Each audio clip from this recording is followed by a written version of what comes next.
صباح الفل عليكم. طبعا انتوا عارفين ان انا بحب اتكلم قدام الكاميرا، وبقالي فتره كبيره ما بعملش، مش فتره كبيره قوي يعني، بس هي ممكن ده اكتر او اكبر فتره قعدت فيها في الامارات ما اعملش فيديوهات. المهم، عايز احكي لكم قصه ال 75 دولار.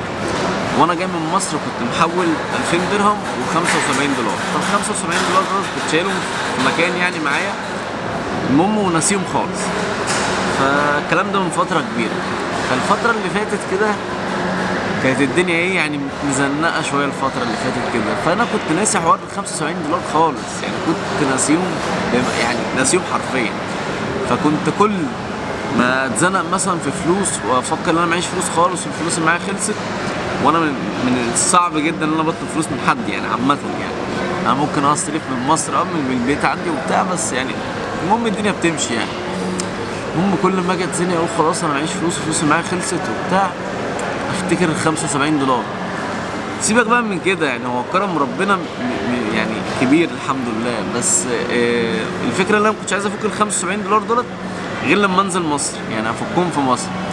فاجي خلاص اللي انا اروح هفك ال 75 دولار، ربنا يكرم مثلا بحاجه، فاعدي فتره، تقعد فتره مش عارف ايه، الدنيا تمشي شويه مش عارف ايه، فاحتاج فلوس واتزنق في فلوس جامد، واقول خلاص هاخد ال 75 دولار واروح افكهم، تروح الدنيا ماشيه. فقلت سبحان الله، ال 75 دولار دولت اقسم بالله هم فيهم بركه يعني لا تتخيلها، والحمد لله لسه ما فكتهمش لحد دلوقتي. فمش عارف هل يعني الدنيا هتمشي بقى ولا هصمد لحد ما افكر، لسه اشوف هنزل مصر امتى وابقى اصرفهم هناك.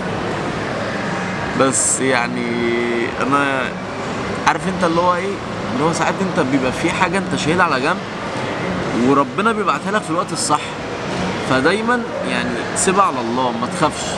انا في حاجه كده حصلت لي من كام يوم والله العظيم، يعني لو انا كنت الشخص اللي عليه مثلا من فتره قريبه خالص، اللي انا الشخص اللي بتوتر ومش عارف الدنيا هتمشي ازاي وبقعد افكر كتير، طبعا لازلت لسه بفكر كتير وكل حاجه، بس يعني التفكير يعني خلاص، اللي هو انت عارف انت اللي هو انت سايبها على الله، فاهم اللي هو سيبها على الله، هتمشي ليها حل.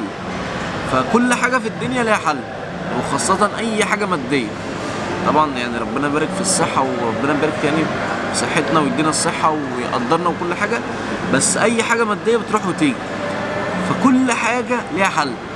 فانا بقيت واثق وبقيت ماشي بالكونسبت ده، اللي هو عارف انت الدنيا خلاص، يعني انا عارف اللي هو يعني ظاهريا اللي هي ملهاش حل، بس انا لا، متاكد ان ليها حل وبتتحل وبتمشي، وكل حاجه ليها حل يعني.